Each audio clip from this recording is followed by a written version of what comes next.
Minasan, konnichiwa. BumiSakura channel no Nafisa desu. Hari ni kita akan belajar tentang SÜJI, iaitu nombor dalam bahasa Jepun. Kita akan belajar macam mana nak kira nombor 1 hingga 100. Jom kita mula. 1. Ichi. 2. Ni. 3. Sang. 1, 2, 3. 1, 2, 3. 1, 2, 3. 4. Yong. 5. Go. 6. Roku. Yong, go, roku. Yong, go, roku. Yong, go, roku. 7. Nana. 8. Hachi.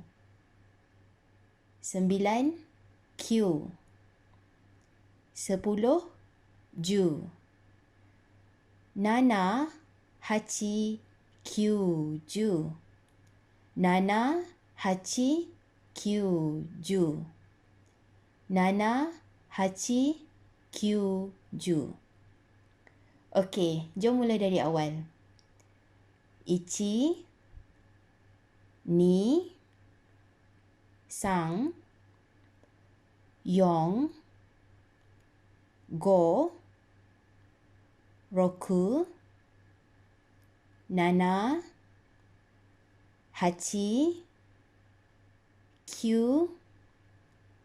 10.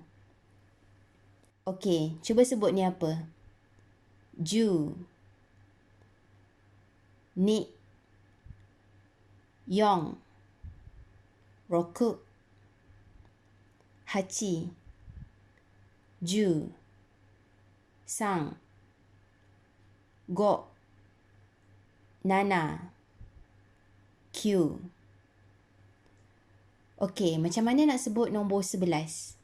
Senang je. 11 adalah 10 tambah 1. 10 adalah ju. Dan 1 adalah ichi. Jadi nombor 11 adalah ju ichi.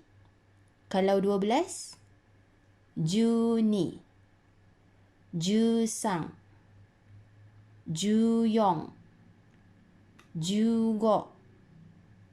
Ju roku. Ju nana. Ju hachi. Ju q. Okey, macam mana nak sebut 20? 20 adalah 2 kali 10. 2 adalah ni. Dan 10 adalah ju. Jadi 20 adalah ni ju. Macam mana dengan 23?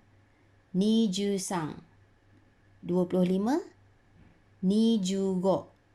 28. Ni ju hachi. Okey, macam mana nak sebut 30? 30 adalah sanju.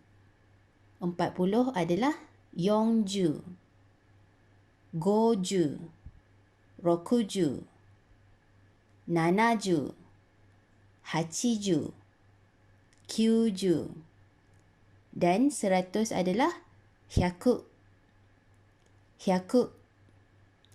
Hyaku. Okey, jom kita praktis.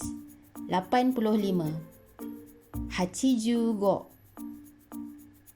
63. Rokuju-san. 7. Nana. 37. Sanju-nana. 22. Niju-ni. 46. Yonju-roku. 51. Goju-ichi. 18. Ju-hachi. 80. Hachiju. 81. Hachiju-ichi. 100. Hyaku.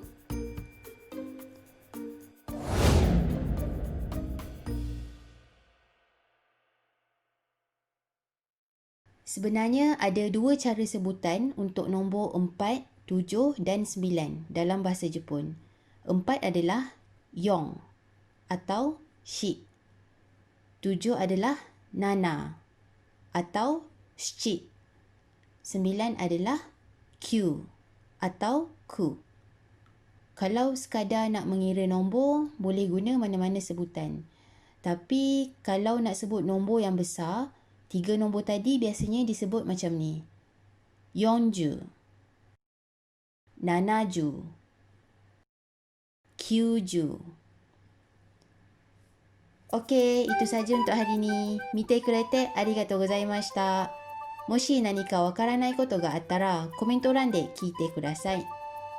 Dan jangan lupa untuk subscribe, like dan share. お願いします。じゃあ、またね。